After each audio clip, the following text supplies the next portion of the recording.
All right. Hey, everybody. This is Babes, Downs, and Breakthroughs here with another episode for you. Today, our topic is going to be the monster behind the mask. And we're super excited to talk to you guys about this. What we mean really by the monster behind the mask is we are talking about the people whose patterns you don't see right away. And how, in different scenarios, how we ignored ourselves and how we got ourselves through those situations. So first I'm just going to touch a little bit on I just feel like how my upbringing taught me to abandon myself in these situations. And I just think that growing up in a family where your emotional needs aren't met, it's really hard to learn to meet them for yourself, and it causes you to look for validation in other people. It makes it really hard to find that for yourself. So later on in life, as an adult and a young adult, it caused me to choose those same exact kind of people. I think I might have touched on this on another episode, but trying to choose men in my life personally that were a lot like my caregivers, so that in my mind, I think I was trying to fix them in ways that I couldn't fix my caregivers growing up. And that just led me to many painful choices that I personally made on my own, and I have no one else to blame for that but me. Um, Sorry, everybody. So let's See just see. who's in the chat right now. Oh, okay. We've got Mindy Got here. Mindy, Hello. Heather. Teresa. Thank you guys for coming. We are so very thankful. Let's see here. So, in your experience with these kinds of people, how long do you think it took you to realize that you were in an abusive relationship? I'm like, that's like a hard question because I Right. feel like looking back on it, I knew right away. Right. Because the patterns that I see in people now I feel like my eyes are more open to um toxic traits, patterns. Um it's There's just so much more that I see now going through it, experiencing it, and healing from it. I think that I did see things right away, but the person that I am and want to be for people got me in a lot of trouble because I did see a lot of anger, aggression. I think some of the main things like would be road rage. Now I got some type of road rage where I'll be cussing at drivers, but the first thing that I think I noticed in the relationship that I was in was road rage, and it was a different kind of road rage. It was road rage to the point where he's gonna get out and fire shots, Right. start throwing hands over little stuff, little stuff. I saw anger towards his dog, and now, like, I don't know, when we were going over like our subject, I think that while I was writing down the things that struck me as abusive, I feel dumb writing them down now. I do, because ain't no way a man. Oh, so sorry. Ain't no way a man would do that in my life currently, and me be like, oh well, I gave too many benefits of the doubt in that relationship. Right. Right. Because there was, my child's father was my abuser, and he was in the military for about 6-7 years, and that's kind of what he like went off of is, oh, it's PTSD from here, and that's so real. It's so real. But there's a point where we take control of ourselves and we don't allow it, no matter what somebody's been through, because we all have the chance and opportunity to heal. And I think from my child's father, I honestly, and we'll get into more of that relationship and what has happened in that, but I don't think that there's any healing that would save him, because Right. there's so much trauma and hurt that has happened in his life that I don't think there's any turning back for him.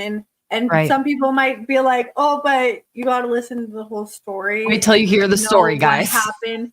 Yeah, because it's very traumatic, and it's very like it's a shock factor when we start talking about it. Right. I won't say I'm excited to get into it, but I'm excited to explain what had happened and Mhm. the controlling, the manipulation, and everything behind it that made me like stick by his side, Mhm. because it's so, I Mhm. look back and I'm like, God, you're dumb, but I'm such a healer and I'm a lover, and I believe everybody has second chances and people go Right. through things that we have to work on.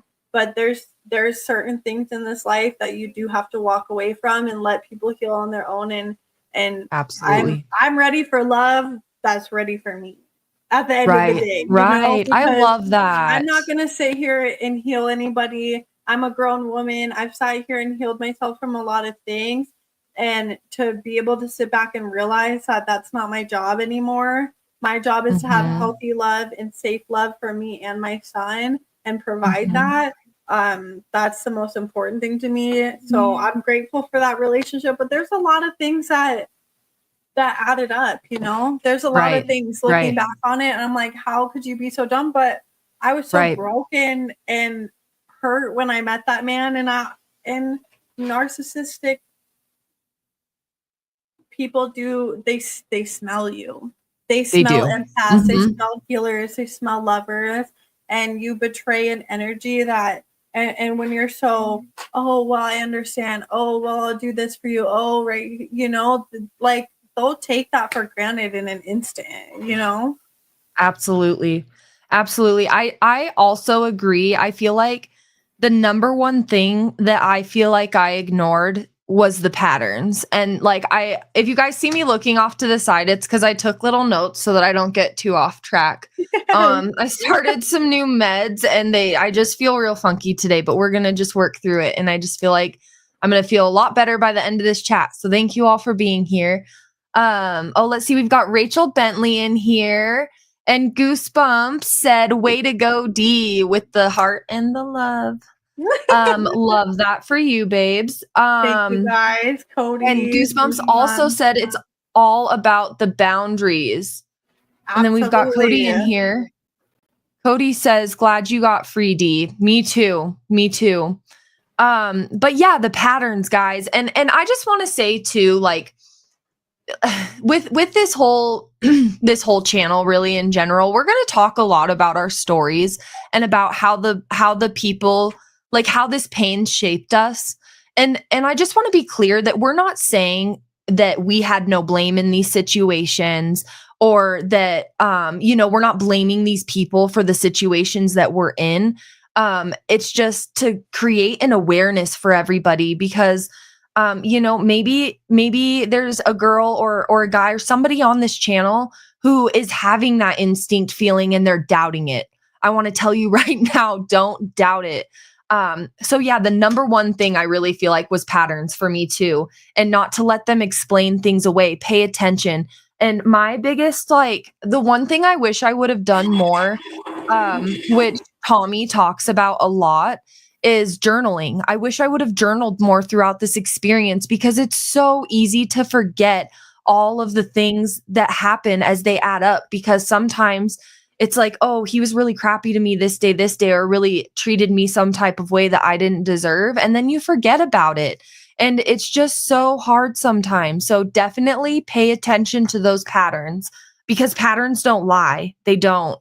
Um, I feel like the other, like, main thing that I ignored was like rushed affection, and like moving in really quick, getting married really quick, all these things. Now, I'm the poster child to like of like not talking about this, because me and Sam met and got married, like, got 8 months, I think. Well, we knew each other before that, but we like came together as single people, because I was married when we first met. But then we were both single, and and we got together and got married within like 8 months, and he moved right in. And the reason that I bring that up is because I've experienced it from both sides. And it was really scary for me in a lot of ways when me and Sam got together that fast, because it is very similar to what happened to me before. And so my nervous system wasn't recognizing that he wasn't the same person and I wasn't in the same situation. Um, but on that topic, I kind of have like a 12-month rule, really, where like I will not move in with somebody or anything like that until we've been together for at least a year, because I believe in patterns and nobody can hide it for a year. And if they can, hats off to you, because I haven't met many that honestly can make it a full year without letting that side slip. You know what I mean? Oh yeah, I feel like rushed affections was one of the biggest things for me too, because I mean, I was so vulnerable to love. I wanted it so bad, and the first person to show me like how much they cared, whether it was toxic or not, I didn't even realize how much it was toxic. Right. No, So sorry, I'm absolutely. gonna apologize right now. I do have my son right here, so I might be a little here and there today. Right. Um, Right. but yeah, rushed affection was definitely one of the biggest things for me. So I feel like that's one of my biggest boundaries, is taking it Mm, slow and being able to create a friendship before I get into any type of relationship that's serious or talking about deep feelings, and yeah, that was one of the biggest things that I had, was the rushed affection. I got told yeah. I love you in the matter of probably 2-3 weeks, and I Right. thought I was really yeah. You were like, I'm that special, really? Yeah, You know, you I do. understand how you could fall in love with me in 2 weeks. Yeah, yeah. Right. It's totally understandable. Rachel says the hardest thing for me was seeing the signs and knowing that I needed to get out, but yet still feeling like my love was enough for my abuser to stop. Man, that's really, I feel like a lot of us have felt that way. And it's just really hard, because you want to be enough. I can't tell you how many times that I thought that truly, like, maybe I'm the problem, because I felt broken inside. I grew up in a broken home. I never got that validation, and I didn't learn how to give it to myself until I was much older. And so it's like, when somebody is like love bombing you like that, it just feels so good. It's like eating a crumble cookie when they're fresh. It's just like the best, until it's not. And then you get the breadcrumbing, and then it's just like this really, really hard process. Um, but yeah, that is definitely a really tough thing to go through. Um, I just have to say, Teresa said, Sam feels like such a genuine dude. Love him. Me too, Teresa. Oh gosh, I'm just gonna say, people always say that you have to heal before you can be in a healthy relationship. And I do agree with that to an extent. I was single for 2 years before Sam and I got together. And I did a lot of work on myself in that time. But also, there's a lot of things that I wouldn't have been able to learn until I got into a relationship with somebody. And Sam is so kind and understanding with me. And he helps me, he allows me to have my feelings about these things without like passing judgment on me. And it's really helped me, like, because the first few arguments we got in were really scary for me, because I was expecting like this huge blowout. Like, he's going to call me names, he's going to leave, I'm not seeing him for a month. Like, that's truly like what my brain and my body was expecting. And over the years, just being in a healthier relationship has really taught me how to love myself again in so many ways. And he's really helped me to find that love for myself, and help talk me through those times. Like, if I'm just feeling super insecure about things, I can always come to him and talk to him about it. And he understands that it's not me accusing him, it's me letting out these feelings. And we've like gotten to this point where we've decided that like he doesn't want me suffering alone the same way that we don't want anyone else suffering alone. And so it's just best when you can just talk about those things. But I do want to say Sam is a great dude. Let's see. So we've got Rachel. Andrew Garcia is in here. Yo, Andrew, what is up? It's Andreas. Oh, Andreas, like that. Andreas. That's my boy. Rachel says forgiving myself is hard in the healing process. I get angry at myself most days for not leaving sooner. Near death experience is what it took. Dee, I'm gonna let you take the lead on that one.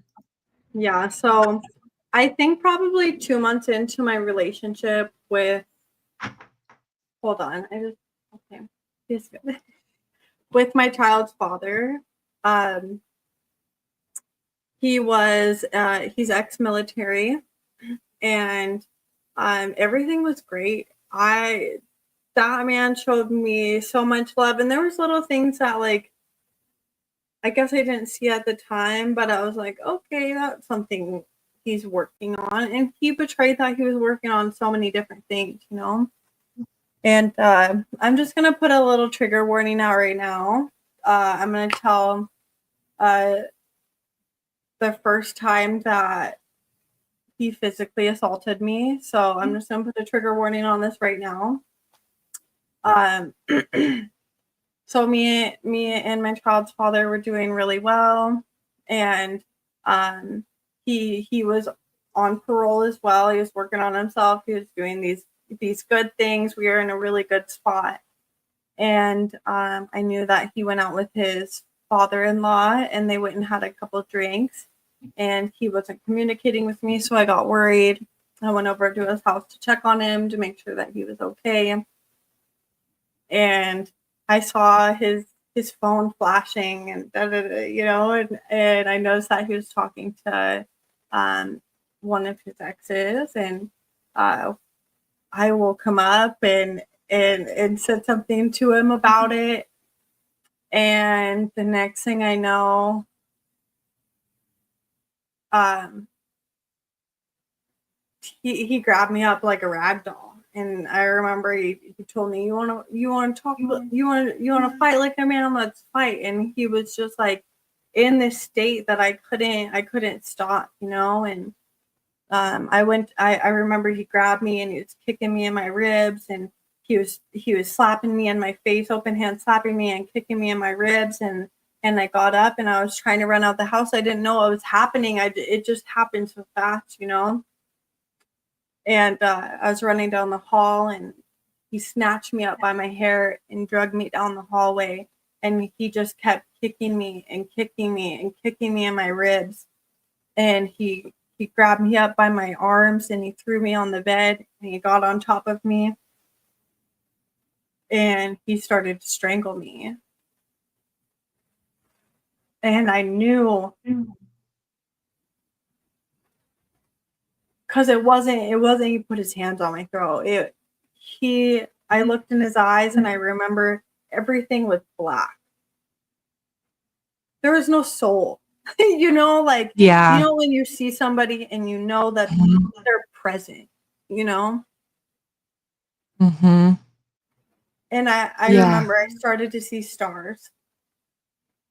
And I knew he was going to wake up to my body.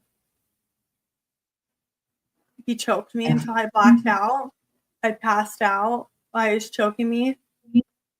And I woke up to him just slapping me and slapping me and slapping me. And I just remember I like kicked him as hard as I could in the chest. And I started to run out. And when I went to run out, he just started smashing my face in between the screen door.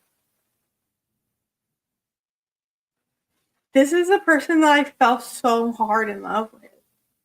Right. Right. It didn't just happen, you know? It was such a blur to me.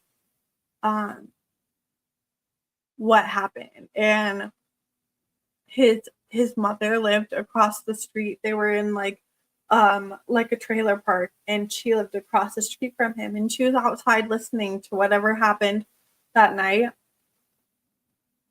And she was like, please don't. I'm like, I am not calling nobody. I just need to get the fuck out of here. and I spit up blood in front of her. I fucking ran down the street and I called one of my good friends, Chet, and he came in and got me. And he's like, you need to make a report. And I'm like, I'm not. Like, I was afraid of that man at that point. Yeah. Yeah. What had happened in that house was so extreme. I can remember every little moment of it. To this day, I can remember everything he said, how he grabbed me, how I felt, you know? Right. And I ended things with Sean. He showed up to my house at 3 a.m. that night, and he was knocking on my window, knocking on my door. He wanted to talk to me, and I'm like, you need to go the fuck away. You know, like, what did you think that was going to happen out of this, you know? Right. And for us, it was, I'm so sorry, I'm so this, and then, you know, like, it was the military, it was PTSD, it was, you know, and eventually he convinced me that, you know, he was going to counseling, he was getting all of this help for what he'd been through, and he wore a sign into my work of how he messed up, and, you know, like, he would be in my parking lot when I got off work, he was at my home, he was here, and now I look back on it and I'm like, that's Stalker. a stalker, you know, that's toxic behavior. But at that point, I felt like that man loved me so much that I didn't understand. He would do anything. Right. Why he would put his hands on me like that, you know? Right. And so I ended up getting back with him, you know, and but it was just, I just felt like he loved me so much. Why would you chase me? Why would you say you were going to do this? He went to counseling. He was talking to, you know, he was trying to fix himself. And I believed he was in the military. He did do 3 tours in Iraq, and, you know, there was a lot of trauma he lived through. So my heart, I felt for him as a human, and he acted like he didn't know what happened. But he very much did. He very much did know what happened that night, you know, and what he did. But again, going back to, like, Rachel, the near-death experience,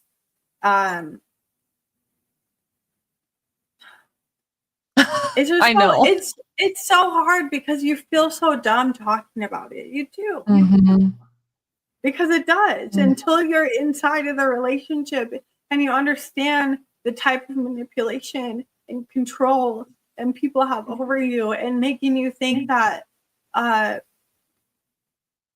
you did stuff you didn't do, you know? Right. Like, it's so much more intense than anybody, unless you've been through that type of relationship, you'll never understand it, you know? Right. You won't. Well, it's like that saying when they're like, oh, after he did that to you, why didn't you leave sooner? Why did you go back? All these things. Well, I'm going to give you a few reasons why we go back. First being, you know, falling in love with people's potential. I think that that's a big thing that like, because you have this idea in your head, especially me, I really, like, fell for this hard, where it's like, I'm going to be the one to change them. And it's not from a place of ego. It's like, I'm going to love them so much that they have no option but to love themselves. You don't think this, but it's like, I'm going to let go of so much of myself and make myself so small that they feel big, right? I'm going to give them all the power, right? Yeah, we abandon ourselves before we abandon people. Right. And truly, a lot of the times that I went back, it was because I believed he had convinced me that I was the problem. I was toxic. I wasn't good enough at XYZ. So you know what I did? I went back and I tried harder. You know what I mean? And it does, it makes me sick sometimes to think that, but also I've gotten to this place in my recovery from my trauma that I just have learned to offer myself so much love and compassion in those moments, because truly at that time, I can say that I didn't know better, right? And I know that sounds crazy, right? Because, like, it's this big, huge, crazy experience, but, like, But the way I we didn't grew know up. that self-worth yet. I didn't That's what was taught to me. Those were that exact like those scenarios are exactly how I grew up, you know? And so it's hard. Like I remember one time as a kid, my aunt and uncle got into this giant fight. I think he'd been to the casino or something, which was just a big problem for him. And they got into this big fight. I actually pretty specifically remembered he gambled the tax return is why this fight happened. And came home, my aunt was drinking, he was drinking. It's like this perfect recipe for disaster. And you know, they start fighting bad, like, and usually it's just like yelling or whatever, you know. And this time it was so bad. I mean, they had an alarm clock and he was just bashing her over the head with it, and there was blood on the walls. And I was the oldest of the siblings that I lived with. And so I got my younger brother, I call him my younger brother, he's like a month younger, it's so funny. My younger brother got our younger sisters out into the outside so that they were no longer exposed to what was going on. And while he did that, I went in their room and I hid all the weed drugs. Basically, I hid all the drugs that were there. I don't know specifically what I can say on YouTube, but there was a lot of stuff, and that's how deep that was taught to me. Before I called the cops to make sure that me and my siblings were safe, I went and protected them first, right? And so it's so hard to unlearn those things. And until, for me, really, I feel like until I got older and I was able to accept that, like, I didn't, well, technically I kind of did choose my caregivers, my aunt and uncle growing up, but I didn't necessarily choose them, but I did choose my spouse, right? And that's where I can start taking some accountability. And once I was able to start taking that accountability is when I was able to start like changing my life in so many ways, you know. Sorry, I could tell we're both in the comments here. We don't want to miss anything. You guys have such good feedback. See, goosebumps. I was in an abusive relationship, though not physical like that, much smaller scale, but I get it. Goosebumps. I relate to that. My first marriage was extremely emotionally abusive. I mean, he put hands on me maybe once or twice. Nothing like that. Nothing like that. And I will say though that the emotional abuse can really at times be just as hard as the physical, because I feel like in ways it's I don't want to say easier, because easier is not the word. I think I don't know how to say this. Somebody I give think me a that better it word. I'm going to affects say you it a with the lot. word easy and give me a better word, but it's easier to recognize the patterns when you're literally getting beat up than it is to recognize them when it's that emotional manipulation. Does that make Well, yeah, because sense? the how extreme it is. Here's the thing: is I Right. couldn't fathom thinking the way that narcissistic or sociopathic people think. They're very like they have everything planned out. They know exactly what to say, how to say it, what to do. They're consistent. If they know that you're their victim, they will try and try and try until they know Mhm. they can't. You know, and Mhm. it's the manipulation is so extreme. Like once we get into um this a little more deeply with certain relationships I've been in, like, you know, I've talked about certain things that they've pulled the wool over my eyes for, and it seems so like, girl, you believed that, like, but when Mhm. you're in the moment and how much love they showed you and how good it was at first, and like Right. this is like the most fiery, passionate love you've ever Right. had, you know, and and and how much they're willing to fight for you. But it's You know, not fight for you. It's if they're fighting you. it's more so they're fighting for you, but with ill intent. Right. They're You fighting for know? their ego really in a lot of ways. I feel like a lot of it comes down to ego. You know what I mean? When you were just saying that, it really made me think, like, it kind of reminds me as an ex-addict, well, addict in recovery, I guess, that it kind of reminds me of like that first high, like you're always chasing that first high again. And it's like chasing that first high in the relationship. You're like, hey, no, we were here. How do we get back there? We can get back there. I can do better if it's me, right? And when we're raised to believe that we're broken people, these are the kind of people that we unfortunately choose. Teresa said, the last straw for me was when my abuser almost unalived me in front of our 2 children.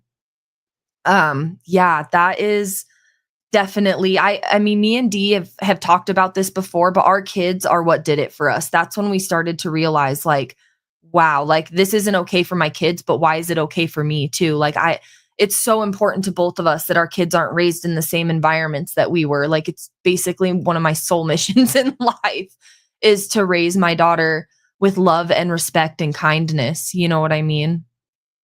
Well, and I don't. We both can agree that we don't want to raise our children in toxic, chaotic homes. We know the Mhm. past and what we've done and what we've experienced because of these type of things. We didn't know self-love. We didn't know how to regulate emotions. We didn't know there's so many things that we were so misguided on. Right. And that was definitely one of my breaking points too, because as sad as it is and maybe even pathetic, it's I would let that man abuse me, but once I saw that my son was in danger, that's when I left and I stayed with Mhm. him and through my pregnancy and I really thought my child would change him. Mm. I fully believed that once you saw this pure little innocent, genuine human, you would maybe start to see like you don't want that to happen to your child. Why would you do it to your Yeah. spouse? Yeah. Absolutely. So, at what point do you feel like I'm not saying like at what point, I'm not asking at what point did you leave, but at what point did you start to decide that like at what point did you start kind of making your plan, those mental steps before you probably told anyone else what you know what I mean? Like the Um, emotional steps you take first? so I think it's really hard for me because I I did stay through so much shit. Mhm. Mhm. Um, but I really do think it added up. You know what I mean? But Mhm. Mhm. um my child's father installed such a fear in me that I was afraid to leave. Um I was afraid to walk away because I knew what he was capable of. Looking back on the first time that he physically abused me, um, I knew what he was capable of, and I knew that he would go to the extent because even after I ended things with him from the first time, um, he would show up here, he would show up there, and I knew he would find me. I knew he would do whatever he could to keep me on that leash. So Mhm. I think that it happened. So sorry. He's got his headphones on. um, hold Let's on, see. Mariana. Anne from Massachusetts said, I thought the same thing that I could fix my late husband. I figured it out after about 5 years into our marriage that if our marriage was to survive, we'd both have to change to mesh. And I feel like that perfectly ties in with kind of that question for me because I definitely started to take those mini steps for myself mentally. Like I started to build a plan on how I was going to kind of get out of my marriage because I had tried for so long to grow and to grow myself because I was at such a broken place personally in my marriage. We were married for 6 years. Married him when I was 18, took 2 felonies for him, spent some time in county for it. Like it was just a giant mess. And I finally had to start building up my self-worth on my own enough for me to get out of that relationship and out of that situation. And it was hard. It was really hard. And I will truly say what made it easier for me was he was constantly incarcerated. I mean, in the 6 years we were married, we were maybe physically together for 2 years or less of that. So my whole relationship was built on pipe dreams. It was I don't know if anybody's ever been with someone incarcerated, but it's like, we're going to have this family calendar and everything's going to be so in tune and I'm going to lead these AA groups and like all these things that he would tell me, and I'd fall for it every time because I also understood his brokenness. I saw that in him and we trauma bonded.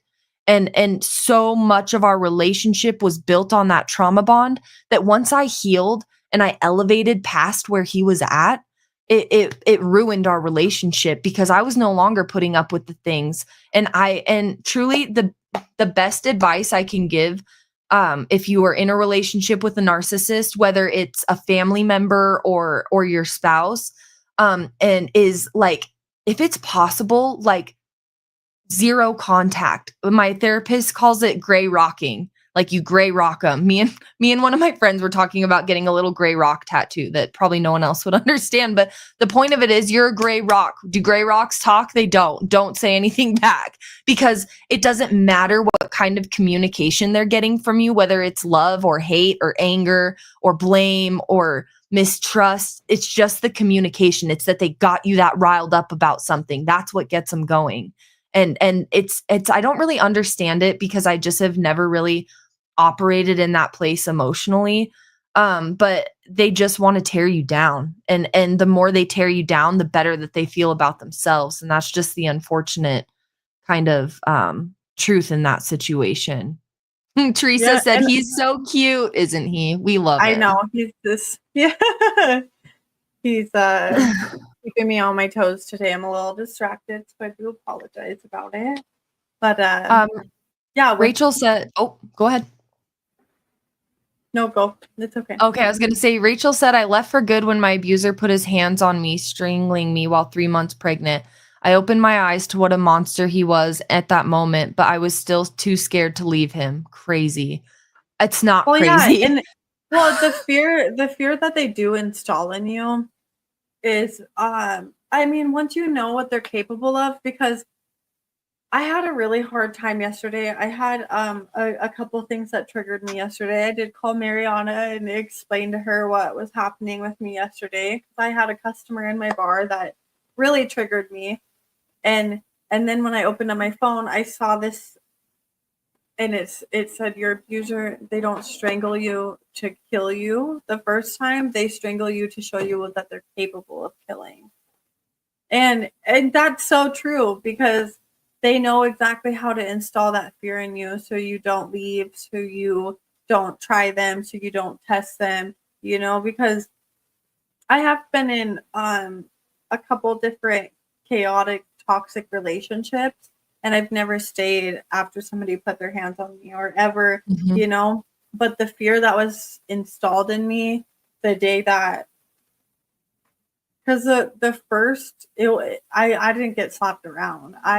I knew I was gone that night. I knew that was my time. That was it for me. I knew that was what Mhm. was going to happen. And that fear that he Mhm. installed in me that night stuck with me for a very long time. I ended things Yes. with him, and then I got back with him. And the it's an installment of fear. And Right. they know exactly how to do it and what to say and how to do it. Right. Exactly. Exactly. Kristen But I think Melinda is in the chat. Thank you for coming, Kristen. Oh, she said, hi, everyone. Just got here from Chase the Heat, listening while I do Sunday night chores. Awesome. We love Hi, that. Thank you so Kristen. much for coming. And Um, I also think I just want to add one more thing. One of the things that stuck with me too is when I did go to counseling over this, my counselor told me, I was like, well, I loved him so much. And she's like, you loved the person that you built him up to be. The potential, the whatever, yes.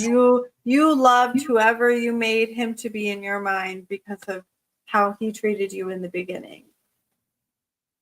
Yeah.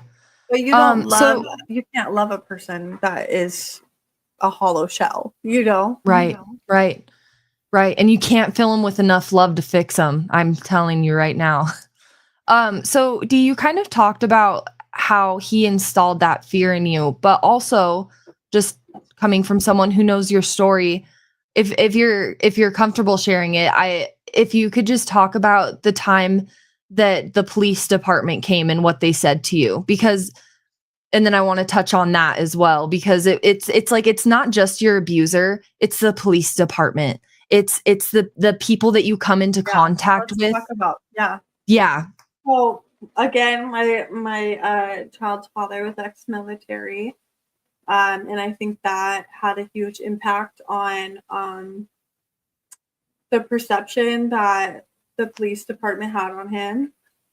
I was My phone was smashed. He had I had said something to him that set him off, and he went into a rage.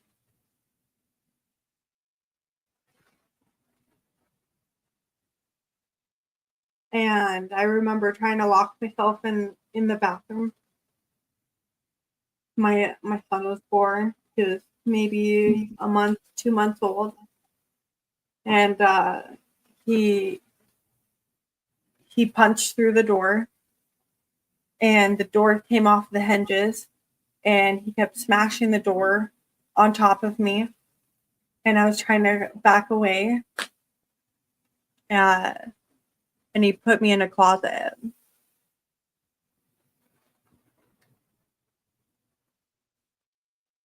And he took out a switchblade and held it to my throat. And my son started crying. He could hear the commotion from the other room. And he said, I'm going to go get our son so he can watch you bleed out. And in the moment, I had a tablet, and I called my son's godmother so she could hear what was happening.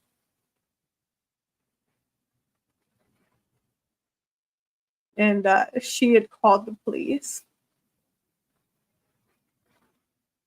And Sean left because he heard somebody on the phone. So he went to leave, and we had a Ring doorbell. And when the police department showed up at my door, Sean made his presence known through the Ring doorbell, and he's like, "If you have any questions, you can call me." And that's all I needed to know. He was listening. So I said, I was okay, and he was one of the deputies in Laurel, Montana, and he told me, "Well, Miss Evans, if you weren't so dramatic, these type of things wouldn't happen to you."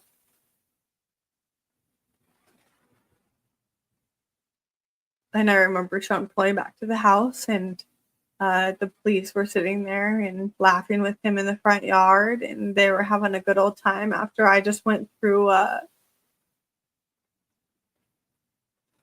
Very traumatic circumstances. and then I didn't know what to do, Mhm. When even the No, police department won't help you, what are you supposed to do? nobody You would know? believe me. He was such a stand-up guy. He was charismatic. He was hilarious. He was all the right things, in front of anybody else. Excuse me. And then when yeah, Excuse Yeah. me.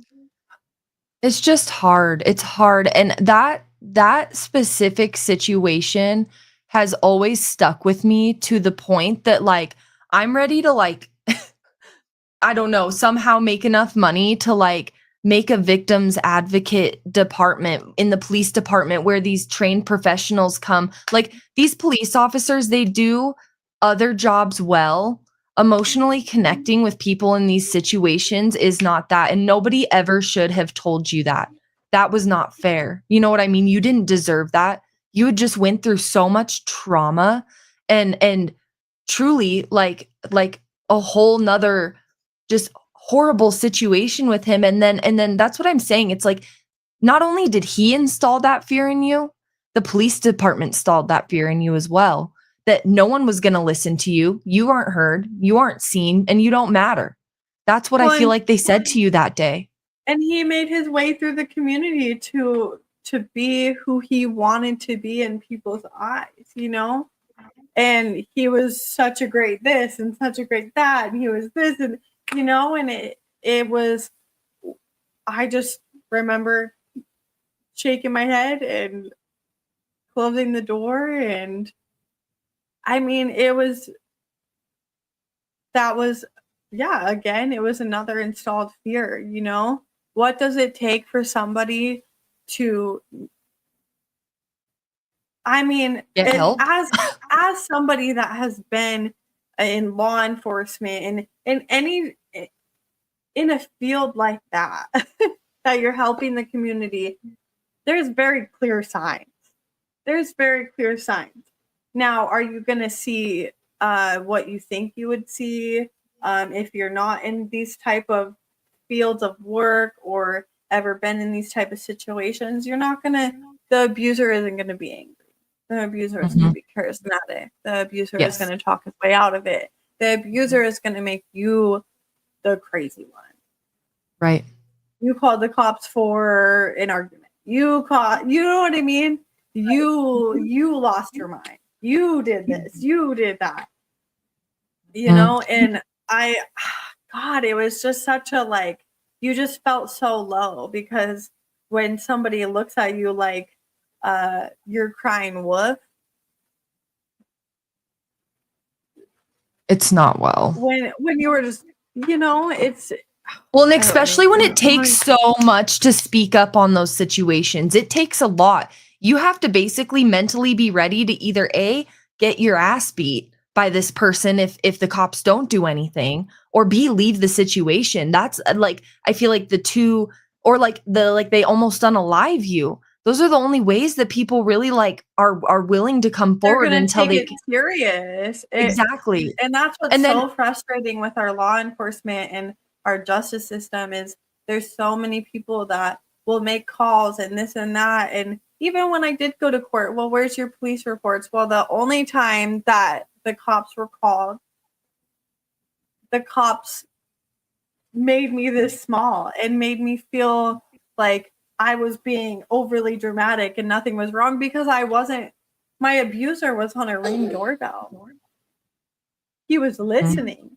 And for you not to catch that as somebody that works in law enforcement as a threat, that they hear you, I don't understand it. Because I just don't. These people should be trained in this. Right. Because that's there exactly are what I was so going to many say. women, there's men, there's women, that nobody takes serious until they're being put in the right. Right. And why are people having to get unalived for them to be taken seriously? And oh gosh, I just can't wait for our next episode. I can't wait to dive deeper into that. Mindy said the cops were my alcoholic abusers, my alcoholic abusive father's drinking buddies, and protected him. Yeah. Mm-hmm. And that's what I'm saying. Like, I know many women. Mm-hmm. I know that Dee's not the only person that has been in that situation. And that's why I think it's so important. That's why we both believe it's so important. And it's hard. It's clearly hard for us to get on here and talk about some of this stuff sometimes, because of that fear that's installed in us that, oh, you're just being dramatic. Oh, you're just crying wolf. Oh, what did you do to leave? I can't tell you how many times I've heard those things. And until I was ready in my heart of hearts, I wasn't going to leave again, because I'd done it so many times that I didn't want to disappoint my family anymore. If that even, I don't know. It was like, I'm not going to tell you that I'm leaving until I know I'm leaving, because I'm tired of being looked at like the person who's crying about the same thing all the time. But they don't understand how incredibly tiny these people can make you feel, how I mean, and I can Because only the imagine love where his bombing. brain went after that, getting away with that. The fact that they let him get away with that just blows me away. I'm telling you, me and Dee were pretty new friends at this point when she was going to court for that stuff. And me and I think 2 or 3 of our other friends went to court for you, like just to be in the stands for that whole situation. He was so charismatic. He had his PO show up and vouch for him. She was like, "Oh no, no, no, no," or whatever. And Dee had to sit there and fight them on all of this, and thankfully she had a good attorney. But it really, that's what I was talking about. I don't know if it was in our last live when I said that, I've never been in that like super physically abusive situation, but watching you in court relive that when you were telling the story and having to look at him right across from you was it changed me. It changed me. You are so incredibly strong for everything that you've done. And that's why I'm just so thankful to have you as a friend and that we're doing this together, because our stories can change lives, and I really believe that if we can just help one person leave a little bit sooner before they're almost unalived or before they're actually unalived, that's the goal. If it's just one person, that's okay. I'll Well, spend I the just next want 10 years on here for one person. anybody that has ever been through even mental, like, nothing gets better. Nothing will ever get better. And Right, it will get to the point where it's life or death. right. And so any man, any woman that is putting their hands on you and has no self-control over themselves, um, just figure your way out, babes. Figure your way out, because there's no going back. People that are willingly putting their hands around your throat and threatening your life, or hitting you, physically hurting you and watching you be beat, Mhm. it will never change. It Right, won't. And right. I now it just won't. There's These people are so broken and so far past fixing, they will continue to find the next victim and the next victim. You don't stand for it, they're going to go to the next one. So if you Mhm, do not voice what is happening to you and you reach out for help, find a support group.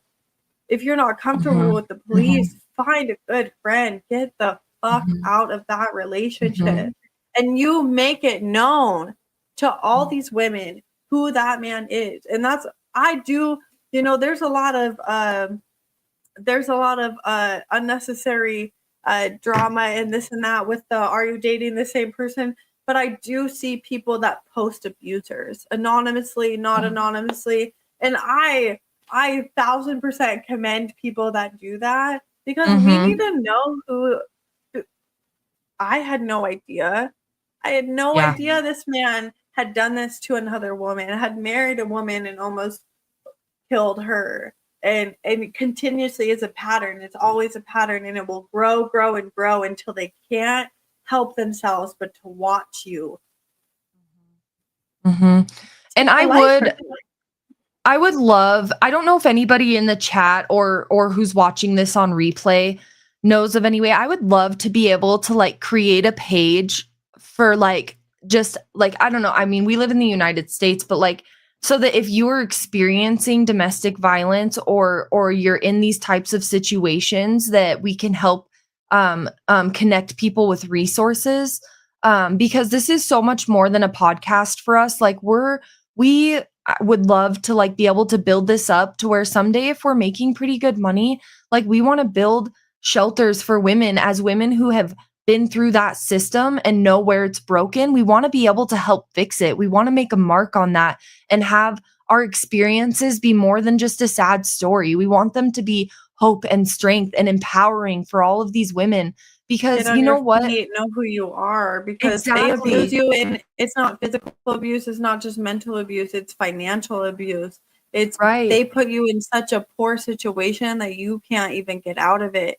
They've put you in debt. They've blacklisted your phone. They've drained your bank accounts. They've slashed every tire in your car. They ripped out the starter in your car, you know, where you are trapped. You're trapped. Right. And that's, you know, there's people that are like, well, I can't go on without him because he has so much control over this. I don't have any support here.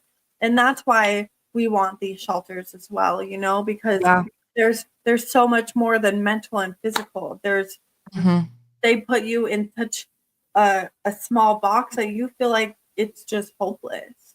It's hopeless to leave. You have no resources. You have no finances. You're going to be on the streets with your children.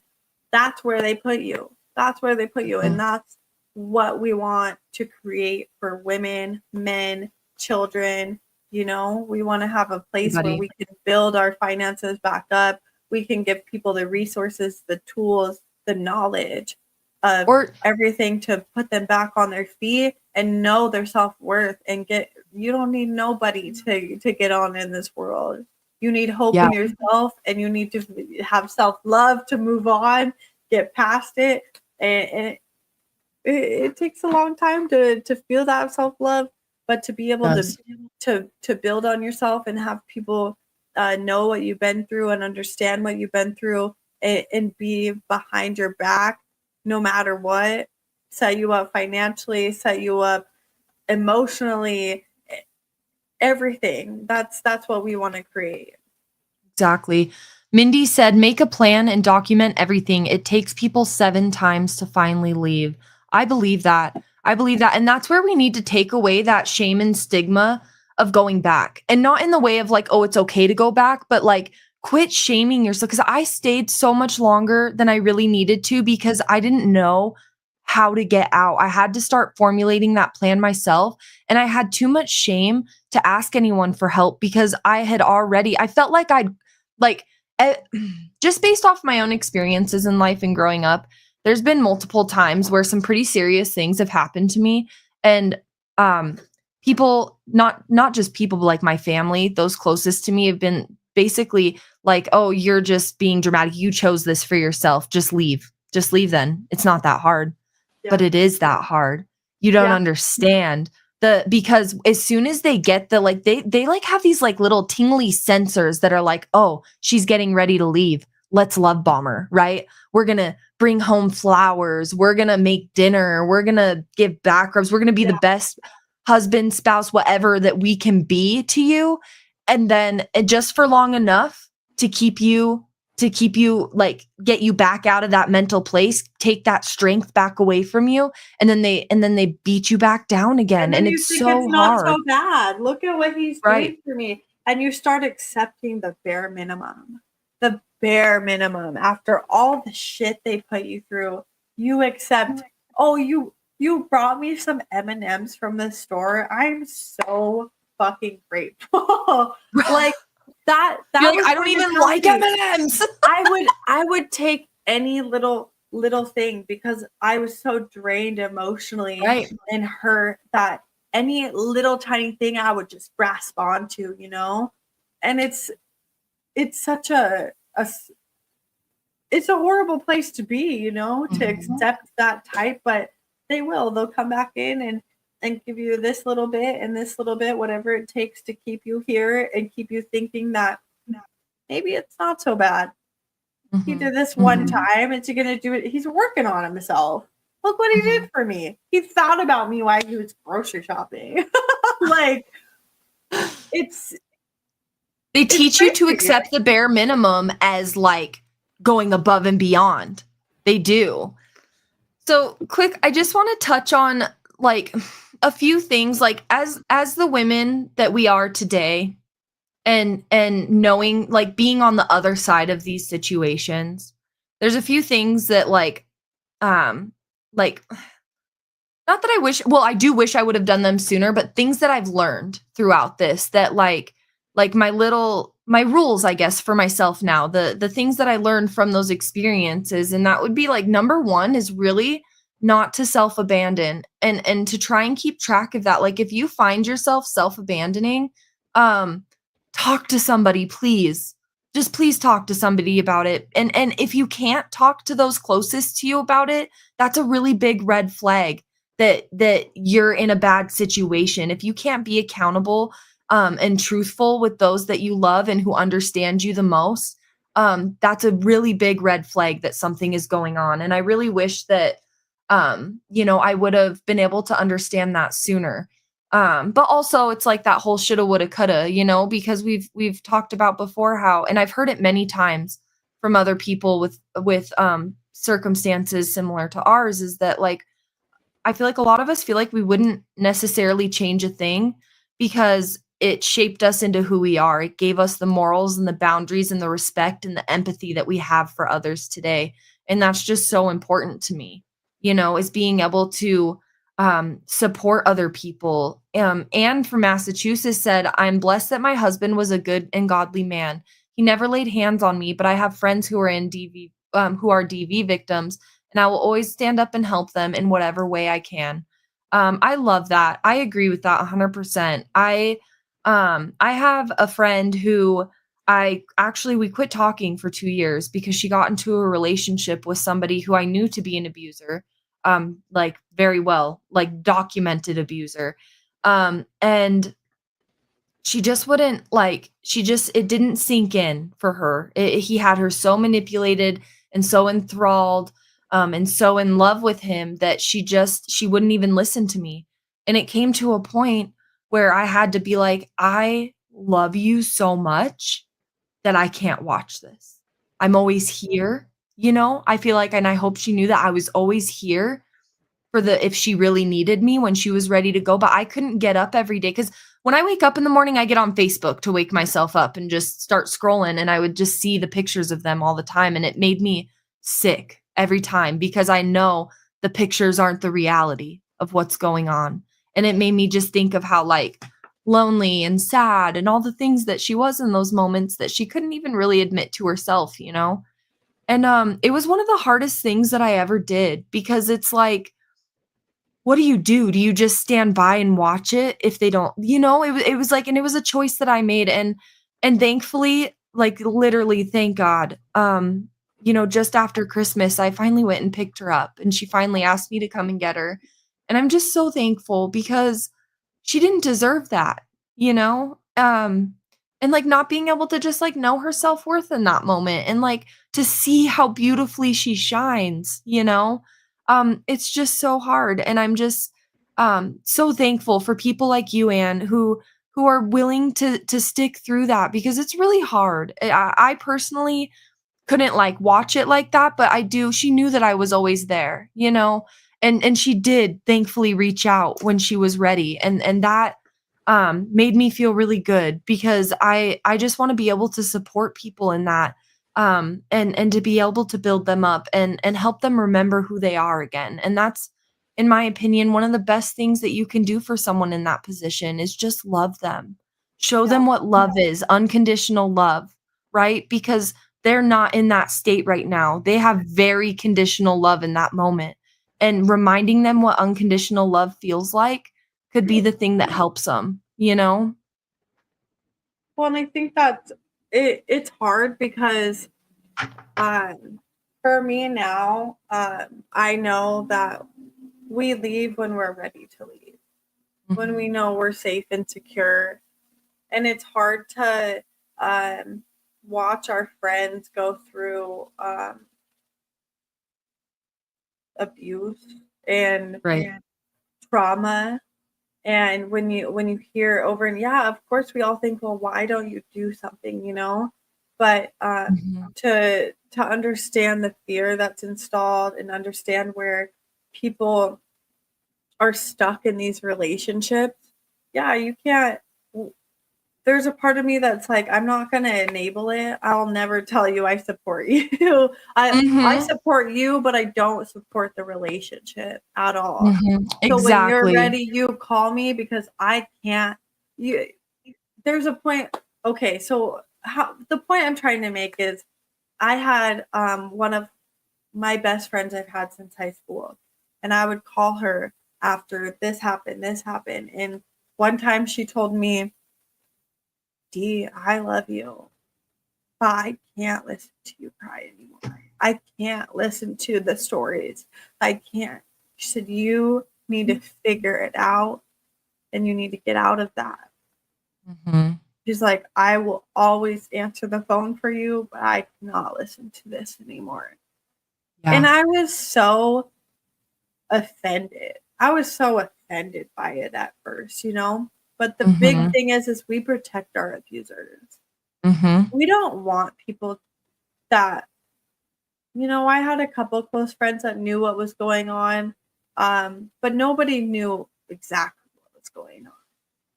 I would tell them little things here and there. We got into this fight, but I would never tell anybody the extent of the abuse, And Right. those pictures that we put online with our abusers, we put on the I think they help persona us feel because better too. They help convince us. because then you don't feel so shit about the relationship, and you don't think people think so shit of the relationship. Oh, there's these good moments and this and that, and we do want to protect because the abusers are the people we love. We love them so dearly. I've never loved anybody more than I loved my abuser. And now looking back on that, I want to take back that I loved who I built him to be. I didn't love that man. I couldn't love a shell of a human, a hollow man. I would never be able to love somebody like that, But I loved who I built him to be, and I put him on this pedestal, and I protected him from anybody trash talking him and this and that, So my cousin Chase Chachi just popped in here. What's up? If you watched the whole live, I told a story about us younger earlier. Good story. It was a good time. Hi. Rachel said, even though I'm now 5 hours away from my abuser, I didn't feel safe until he was finally apprehended 2 weeks ago for what he did to me.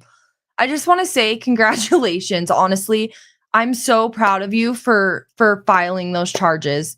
I'm so proud of you because it's so hard. It's so hard. It really does. Other people that haven't been in that situation won't necessarily understand it, and that's okay. But we are so proud of you. But we do. This is a group that will understand it. Yeah. Even I had not been. I was with Sam when my baby daddy got out of prison. It was 3 years ago. It was the first time he'd been out since we had been divorced and all of that. And I was terrified, you guys. For 3 days, I was having panic attacks. I couldn't go to work. I went and turned in my parenting plan to everywhere my daughter was, because without that parenting plan that stated he couldn't have her, he was able to go and pick her up and take her. I was terrified that he was going to try and retaliate and hurt me for leaving him, because that's what he told me he would do. And so it was crazy because I felt like I was so far past that. I didn't realize how much that it still affected me. And it was so hard to go through that and to like relive that moment day to day again. It's so crazy how that trauma can just really affect you. But yeah, we're so proud of you. We really are, because it takes a lot. Teresa said one of my worst beatings was because I forgot to get eggs when grocery shopping. It's so hard. And it's so crazy because it's like these, and that's how they, no pun intended, teach you to walk on eggshells. They do, because it's like you don't know what's going to set them off. You don't know at what point you're getting a phone chucked at your head or something's going through the wall or any of that stuff. It can just be really hard. But guys, we got to get off here so that Sam can get on his live. But thank you all so much for coming. We're going to tentatively plan. Dee, we'll just talk this out really quick. Is Wednesday good for our next live, just so that everybody knows when we're going live next? Do you want to do Wednesday, or Wednesday? You want to do evening? Yeah, Wednesday evening. Wednesday evening. Okay. Yeah, because I work, and then or we could do Tuesday morning, but we'll figure that out. Stay posted. I just got off work and all the things, but we're gonna can I wrap this up real quick? Yeah. We got a little time. Okay. Can we we're wrap just this talking about who people build themselves up to be, and the men that are super charismatic and charming, and they just are never who they seem to be. So we're gonna be talking about that more in depth, about my relationship and where it spiraled to, and we're gonna be unfolding that. So we hope you guys join in Wednesday at what time are we? Let's say doing? 6. And I think that's is 6 Mountain Standard. time. 6 Is that Mountain Standard Time, so 5 okay? West Coast. Okay. Yeah, and yeah, I'm I really apologize excited, you for being guys. scattered. If Sorry. if anybody is like really feels some of the stuff that Dee talked about in here tonight too, I'm telling you, our next live is gonna be it's gonna be emotional, it's gonna be deep, and it's gonna be raw. You know, we're gonna have some video footage of some things that were said to baby daddy in court. We're gonna go through some things for you guys. So I'm really, really looking forward to it. And I just want to thank everybody for being in here and sharing this space with us and allowing it to be a safe place, because we couldn't do that without you guys. And we're just so thankful. After our last live, we were both so excited. Like we both I went to therapy after that, and I sat down and felt like I stood right back up. I looked at my clock and it was like already time for me to be done, and I was like, "Oh my gosh, where did the time go today?" Like it's just so amazing. You guys make us feel so good. So thank you all for being here, because it really means so much to us, and we couldn't do it without you guys. Yes, thank you guys again. I'm so sorry I was scattered today. I wasn't really prepared. I got my kiddo right here and I just got off work, but I'm excited to jump on here Wednesday, and we're going to get down to it. So thank you guys all for sharing your stories and what you guys went through, and we're excited to see you guys again and talk to you again. Bye everybody. Thank you.